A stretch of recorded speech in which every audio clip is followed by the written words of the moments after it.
Ladies and gentlemen, what if I told you that one of the greatest aerial victories in human history, a real-life miracle in the sky, was not filmed, not glamorized, not even properly acknowledged by the world?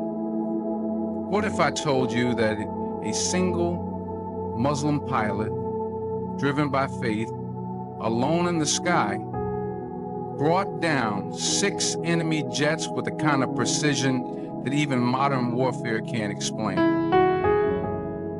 This isn't fiction. This isn't a movie script. This happened. But most people have never heard the full story. Tonight you will. This is the story of a man whose courage defied physics, whose faith pierced through the clouds of doubt, and whose legacy, though ignored by the media, was engraved into the sky itself. And by the end of this speech, you won't just know his name, you'll remember it. Every time you look up and wonder what a believer is truly capable of when he puts his trust in Allah. Stay with me, because history is about to unfold, not from textbooks, but from the forgotten truth. Air Commodore Muhammad Mahmud Alam, often referred to as Alam, is a name etched in the annals of aerial combat history, a name that resonates with awe, pride, and a sense of silent reverence among those who know the truth. Born on July 6, 1935 in Calcutta, British India, and later moving to East Pakistan, now Bangladesh, Alam would go on to become a legend, not just in Pakistan, but in the world of military aviation. He was not just a pilot. He was an embodiment of discipline, faith, courage, and unmatched skill in the cockpit of a fighter jet. In 1965, during the Indo-Pak War, this man, armed with a single F-86 Sabre and his belief in God, will perform a feat so audacious, so surgically precise, and so swift that it left even seasoned airmen around the globe shaking their heads in disbelief. He shot down 5 enemy fighter jets in less than a minute, 4 of them in the first 30 seconds. Let that sink in. Imagine the chaos of aerial dogfights, the pressure, the velocity, the maneuvers. The sky isn't a peaceful blue when you're in a warplane at Mach speeds. It's a burning theater of death, where decisions must be made in milliseconds. The enemy isn't static. They are moving, dodging, firing, diving. Jets engage and disappear in the blink of an eye. Yet he was a man who not only held his composure, but turned the tide of battle all on his own, taking down a full formation of Indian Air Force Hawker Hunters aircraft that were, on paper, superior in terms of design and armament. His aircraft, an American-made F-86 Sabre, that, while robust, was not the fastest or most agile by the standards of the time, but it was in his hands, and more importantly, under his control, guided by faith, skill, and divine conviction. The encounter took place on September 7, 1965, over the skies of Sargodha, Pakistan. The Indian Air Force launched a massive attack, sending in squadrons of jets to cripple Pakistani air bases and strategic locations. The odds were against Alam. He was alone in the sky, and the enemy was not only numerically superior, but also tactically coordinated. The world would have understood if he had retreated, but Alam didn't retreat. He engaged With calculated precision, he locked onto the first target, pulled the trigger, and watched it explode midair. No time for celebration. No pause for breath. He was already tracking the second jet, then the third. Within a span of 30 seconds, 4 jets were spiraling down in flames, and a fifth soon followed. Pilots with decades of experience agree such accuracy under such pressure is almost unheard of. 1 second too late, 1 degree off, and the entire operation would have collapsed. But Alam wasn't operating on instinct alone. He was operating with tawakkul, complete trust in the plan of Allah. This event remains not just a military victory, but a spiritual statement. Alam wasn't known for brashness. He was known for humility. He didn't go around boasting about his achievements. Instead, he always attributed his success to Allah. He would often be seen reciting verses of the Quran before taking off on missions, not out of fear, but out of spiritual alignment. He believed that everything in life, especially in the theater of war, happens by the will of the Creator. For him, flying wasn't just a profession, it was a test of submission, a chance to live or die with honor, knowing that victory is written by hands greater than one's own. Those who were there, those who studied the radar reports, the trajectory data, and the combat logs, many tried to understand how this was even humanly possible. And that's the key. Alam didn't rely solely on human ability. He transcended it. He fused skill with faith, engineering with belief, training with purpose. He wasn't just flying a jet, he was flying a mission of divine representation, showing the world what it looks like when a believer faces odds that seem insurmountable and still triumphs. Now think about the psychological pressure. Dogfights are not video games. They are high stakes, high adrenaline confrontations where even the smallest mistake can cost your life. The G-forces distort your vision. Your body fights against the gravity. Your mind is clouded by the urgency of survival. Yet, Alam, in the midst of all this, maintained such laser-focused precision that he was able to eliminate one enemy after another with clinical accuracy, not just shooting them down, but doing so in a sequence with minimal ammunition, avoiding counterattacks, and returning safely.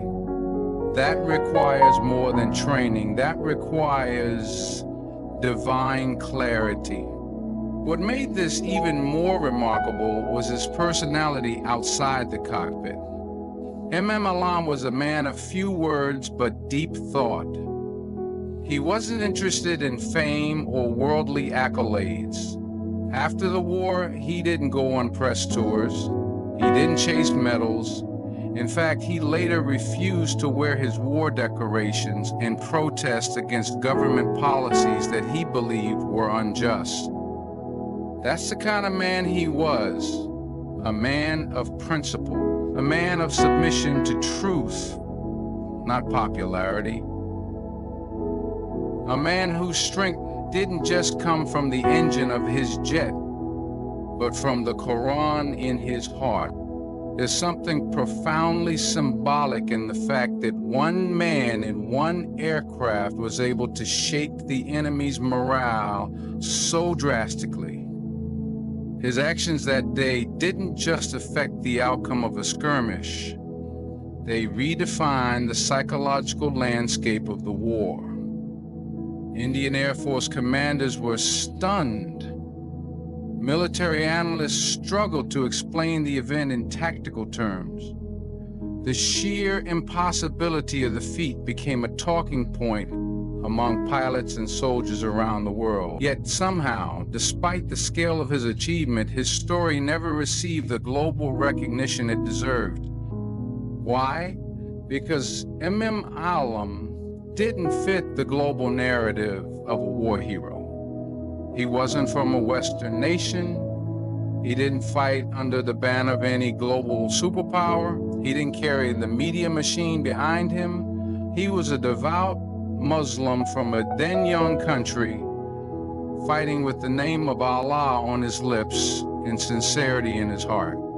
That didn't fit the mold. That didn't make headlines in New York or London. But history has a way of preserving what the world tries to forget. And the skies over Sargodha will never forget the day they echoed with the roars of a Sabre jet and the downfall of 6 enemy aircraft. For the younger generation, it's important to understand that M.M. Alam's legacy isn't just about how many jets he shot down. It's about why he did it, how he did it, and what it meant. He could have been an ordinary pilot. He could have played it safe. But instead, he chose faith over fear. He chose excellence over excuses. He stood alone in the sky with nothing but his aircraft and his trust in Allah, and turned what should have been a suicide mission into a chapter of military legend. And to this day, there has not been another pilot, not one, who has achieved what M.M. Alam did in those few seconds of divine precision. No simulation, no modern aircraft, no computer-guided missile has replicated that feat in real-time aerial combat. Military schools may not make him a centerpiece of their curriculum, but among the people who understand the spirit of sacrifice, duty, and belief, M.M. Alam remains immortal. He passed away in 2013, quietly, without the grand honors or media spectacles that many lesser men receive. But those who knew, they mourned a lion, a mujahid of the skies, a man who didn't just fight in the air, he soared beyond it. And while the world may choose to forget, Allah does not forget. And history, real history, the kind written not with ink but with the blood, courage, and faith of men like M.M. Alam, that history will always remember. Despite the sheer magnitude of M.M. Alam's extraordinary accomplishment during the 1965 Indo-Pak War, his name remains largely unrecognized in global military history. He achieved what no other fighter pilot in recorded history had accomplished, shooting down 5 enemy jets in less than a minute, 4 of them within the first 30 seconds of aerial engagement. Yet, beyond Pakistan and certain military circles, this feat was not echoed in the halls of international recognition. There were no Time magazine covers, no Hollywood films, no memorials outside his homeland. His victory, unparalleled in modern air combat, was greeted by the global media with silence. And that silence was not accidental. Western media has historically shaped narratives through a lens that tends to elevate certain figures while minimizing or ignoring others, especially when those heroes come from the global south, from Muslim nations, or from non-alarmed military traditions. The world is filled with stories of fighter pilots, war heroes, and battlefield miracles that have been immortalized through books, movies, and documentaries, provided they fit the expected mold. But M.M. Alam did not fit that mold. He was a devout Muslim, serving in the Air Force of a newly formed country, fighting against the state allied more closely with the West. His faith was not a background detail, but a central pillar of his life and identity.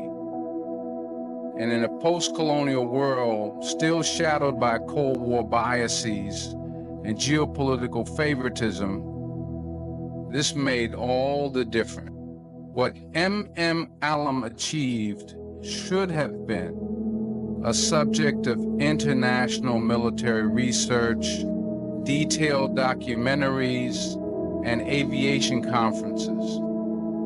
Pilots from around the world should have been trained to study his tactics. But his story was buried beneath layers of geopolitics, media gatekeeping, and cultural dismissal. While Western war pilots with fewer kills and far less precision have been decorated, dramatized, and celebrated, M.M. Allam's unmatched precision went largely undocumented outside his country.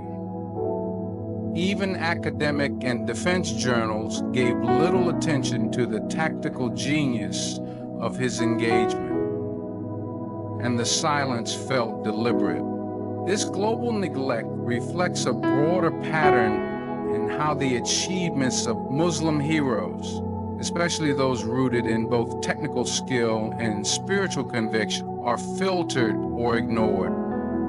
M.M. Allam's unwavering belief in Allah, his refusal to credit himself, and his avoidance of fame meant he didn't play into the celebrity soldier narrative. He was not a political tool, he was a principled warrior. That alone made him dangerous, not just to the enemy in the sky, but to the systems that craft global narratives. A man who fights with conviction, defeats a superior enemy, and gives all credit to God doesn't fit the commercial blueprint of a hero. He fits the timeless definition of one. But timelessness does not sell newspapers or attract sponsorships. The truth is, M.M. Allam was not ignored because he was insignificant. He was ignored because he was undeniable. And sometimes the most powerful stories are the ones the world is too proud, too biased, or too blind to tell. What we've heard today is not just the story of one man, one jet, or one battle. It's the story of conviction over chaos, of faith under fire, of a believer who soared not just through the skies, but into the pages of eternal history. M.M. Allam was more than a pilot. He was a symbol of what it means when precision meets purpose, when courage kneels before its creator, and when the world turns its back, but the heavens open their door. He was ignored by the world, yes, but he was honored by the only one whose recognition matters, Allah.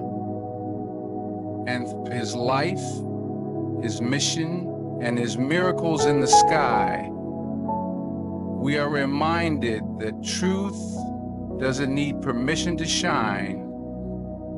It just needs to be remembered. So let the world forget, let the headlines move on. We won't. Because real heroes don't die in the silence. They live on in the hearts of those who know. May your heart remain guided, your eyes focused on truth, and your voice bold in the face of silence. May you carry this legacy forward, not just as knowledge, but as fire in the soul. Thank you for listening, for reflecting, and for remembering what the world chose to forget.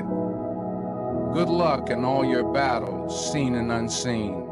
And may Allah grant you victory, not just in this life, but in the one that truly counts.